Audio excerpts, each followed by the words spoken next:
Hey everybody, it's Jeff from Yawk and I'm here in fabulous Las Vegas heading over to the Westgate. So I'm just leaving the Sahara Hotel and Casino, just did a video there. Heading over to the Westgate. The best way from Sahara obviously is the monorail. So let's hop on the monorail, head towards the Westgate, shall we?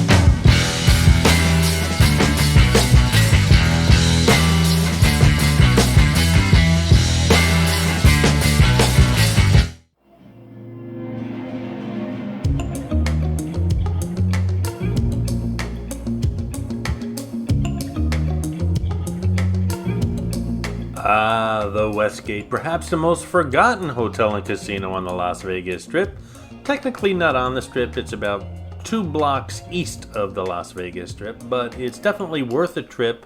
And again, this monorail makes things very easy. It drops you off practically right into the lobby of the Westgate. In this video, we're going to play a little game. Since Westgate was host to tons of legendary entertainers, I'm going to flash some entertainers on the screen throughout the video, and if you can name them, then do so in the comments below. Some of them are super easy, and some of them, well, maybe not, but again, these are all legendary entertainers and pretty much well known.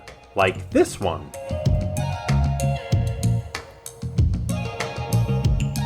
See that it only took a couple moments to get here. We started off at the Sahara. This stop obviously is the Westgate. Next stop will be the Convention Center. After that it drops us off around Harrah's and the hotels and casinos around Harrah's. Then Flamingo and Caesar's Palace. Then the Horseshoe and Paris Station. Ultimately it drops us off the final stop, the MGM Grand, all the way in the southern end of the Strip. Very convenient, pretty much inexpensive, and a great way to get around if you don't feel like walking or catching a cab or an Uber or a bus or something like that. Very quick too.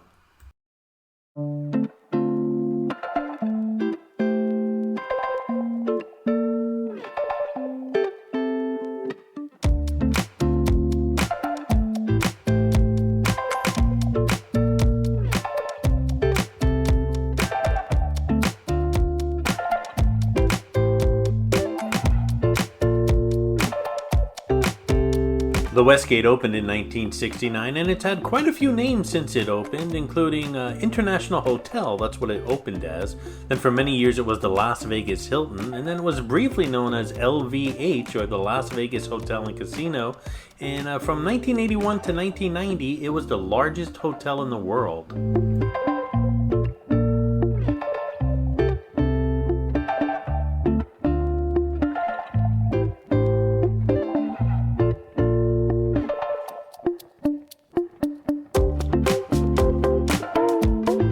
Obviously, this place is now known as the Westgate, and it's owned and operated by Westgate Resorts.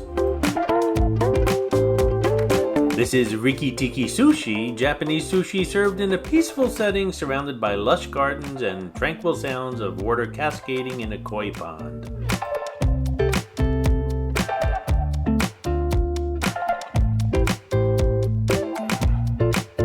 Here we have the world-famous Benihana. Expect exhibition-style Japanese cuisine served with class, elegance, with attention to detail paid in every delicious bite. Last time I was at one of these exhibition Japanese steakhouses was on a cruise ship, and I don't even think I showed you guys that video yet. I'll show it shortly on the Jersey Jeff Eats channel. This is Fresco Italiano, proudly rated as Las Vegas's #1 Italian restaurant by TripAdvisor.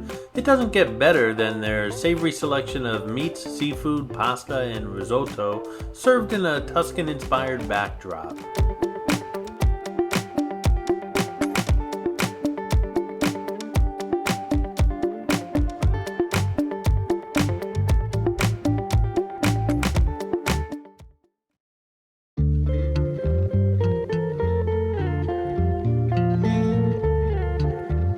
This is Edge Steakhouse. Edge offers an authentic American steakhouse menu that blends delicious steak with specialty appetizers, delectable entrees, and delightful side dishes for an unparalleled dining experience.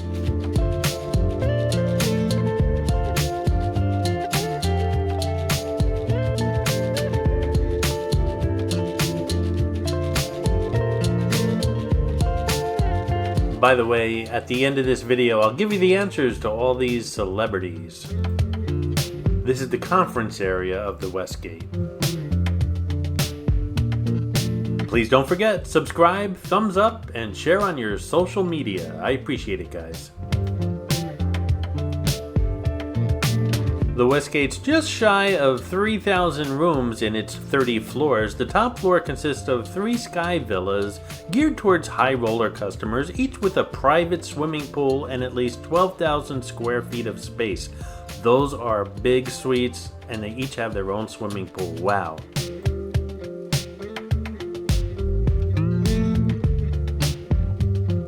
Barry Manilow has been playing here forever, a very long residency. I really want to see his show. I don't know how much longer he's going to be around here entertaining in Las Vegas. So it's one of those things, him and Wayne Newton. I really want to catch both those shows, perhaps next time I'm in town.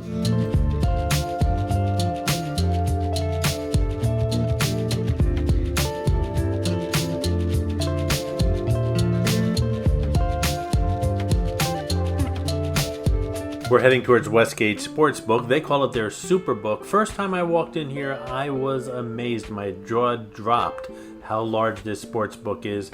And then Circa came around downtown Las Vegas and built one even bigger. Theirs is like a stadium. Regardless, this Superbook here at Westgate is unbelievable.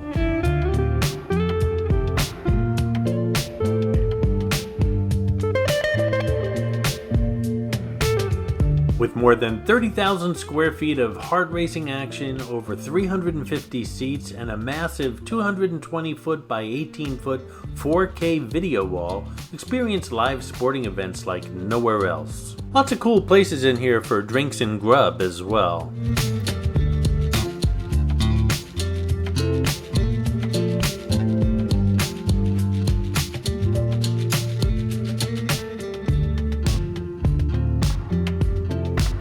Westgate has a race book as well if you want to play the horses.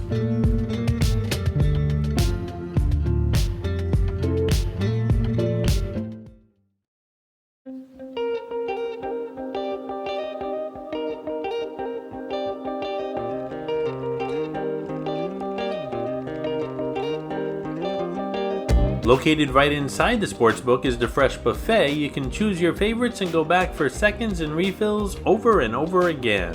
The Fresh Buffet offers plenty of choices and flavors from around the world, so you can pick and choose based on your mood and fancy. There's a tragic story to the Westgate. On the night of February 10, 1981, a major fire occurred at the Hilton. A hotel busboy who was under the influence of drugs set fire to curtains in the elevator lobby on the 8th floor of the East Tower. The fire spread to the interior of the tower and then traveled up to the top of the building within 25 minutes. 8 people were killed and approximately 350 were injured, including 48 firefighters. Among the victims treated for smoke inhalation was singer Natalie Cole. The casino and hotel reopened 9 days after the fire with only 1,000 available rooms. The rest of the rooms were repaired over the following 3 months at an estimated cost of $10 million. The busboy was convicted in 1982 of arson and murder and sentenced to life in prison without parole, so apparently he's still in there. Hilton and other companies involved in the hotel paid a $23 million settlement to the victims. The tragedy, in combination with the MGM Grant fire that had occurred just months earlier, inspired major changes to Nevada's fire safety regulations.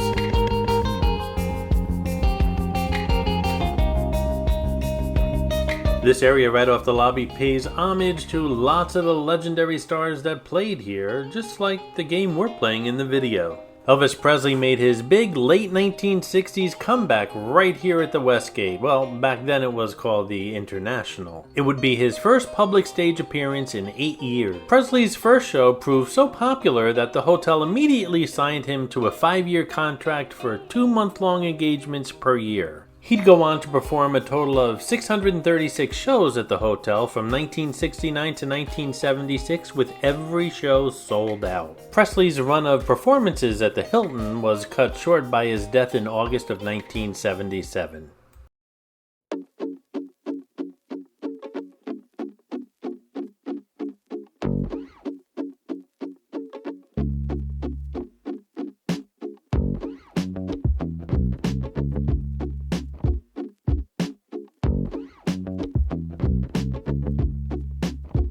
do a lot of traveling, and I can't help notice that a lot of these gift shops in the hotels, as well as convenience stores and airports and places like that, never have prices. You just kind of like get sticker shock when you head up to the counter, but none of these things are marked as far as prices are concerned. And it's not just here, it's pretty much everywhere you go as far as gift shops in hotels and airports.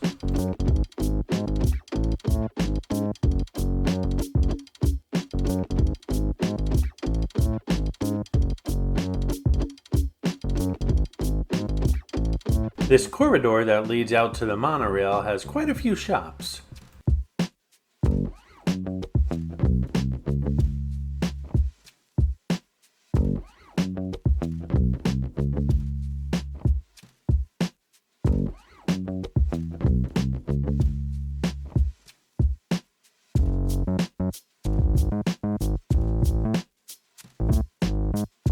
Speaking of the monorail, if you want to go to the brand new Fontainebleau Hotel and Casino, that video is available here on the New York channel, this would probably be the stop you would want, the Westgate station. You just have to walk about 2 blocks west and you'll come up to the Fontainebleau and also the Peppermill, one of my favorite restaurants here on the Las Vegas Strip. Both about 2 blocks west right from the station here.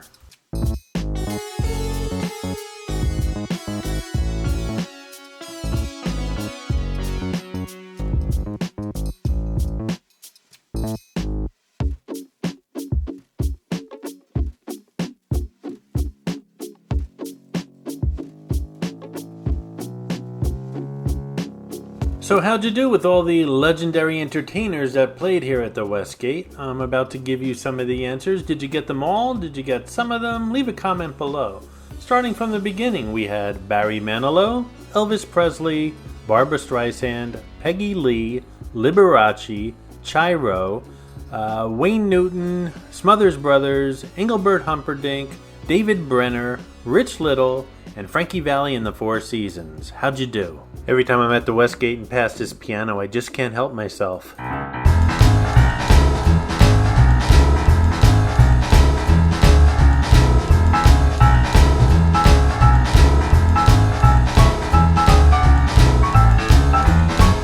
Not bad for one-handed, huh? My word of advice if you planned on getting hitched in Las Vegas, don't. If you're looking for a commitment, we just passed a tattoo parlor.